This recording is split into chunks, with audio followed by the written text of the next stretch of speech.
ஒரு நாட்டில் ஒரு ராஜா தனக்கு பக்கபலமாக இருக்கிறதுக்காக கூட துணையாக இருக்கிறதுக்காக ஒரு தளபதியை தேடுறாரு.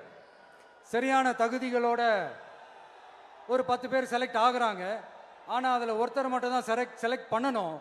அதனால் அந்த ராஜா என்ன பண்ணுறாருன்னா ஒரு டெஸ்ட் வைக்கிறார். அந்த 10 பேர் கையிலையும் விதை நெல்லை கொடுத்து இதை நல்லா வளர்த்து கொண்டு வாங்க, ஒரு 3 மாதம் கழிச்சு வாங்கன்னு சொல்லி அனுப்பி வச்சிடுறாரு. 3 மாதம் கழிச்சு வரும்போது அதில் ஒருத்தர் ஆள் உயரத்துக்கு வளர்த்துருந்தாரு, ஒருத்தர் தோல் உயரத்துக்கு வளர்த்துருந்தாரு. அதில் ஒரு 9 பேரும் நல்லா வளர்த்து கொண்டு வந்திருந்தாங்க.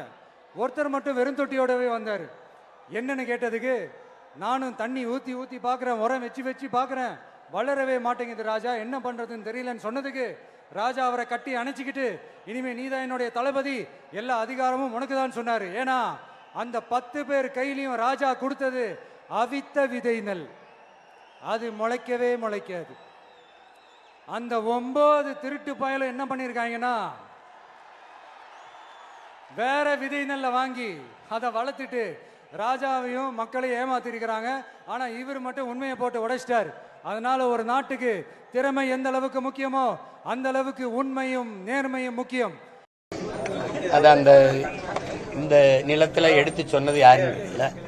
நான் தான் 2021 தேர்தலில் வாக்கு சேகரிக்கும் போது ஒரு நேர்மையாளன உண்மையான தேர்வு செய்யுங்கன்னு நான் இந்த கதையை சொல்றேன். அதை தம்பி இன்னைக்கு அதை நான் இந்த நாட்டின் இளவரசனை தேர்வு செய்யறதுக்காக சொன்னேன். அடுத்த மன்னனை அவர் தளபதினு மாத்திட்டு அதை சொல்றாரு. அதுல வருத்தம் இல்ல. அது இப்போ ஒன்றிலிருந்து ஒன்று கட்டுறதை நான் எங்கேயோ கட்டுறதை நான் சொல்றேன். அவர் இதை கட்டுறது அண்ணன்ட்ட கட்டுறது தம்பி இன்னொரு இடத்துல சொல்றாரு. அது தவறு ஒண்ணு.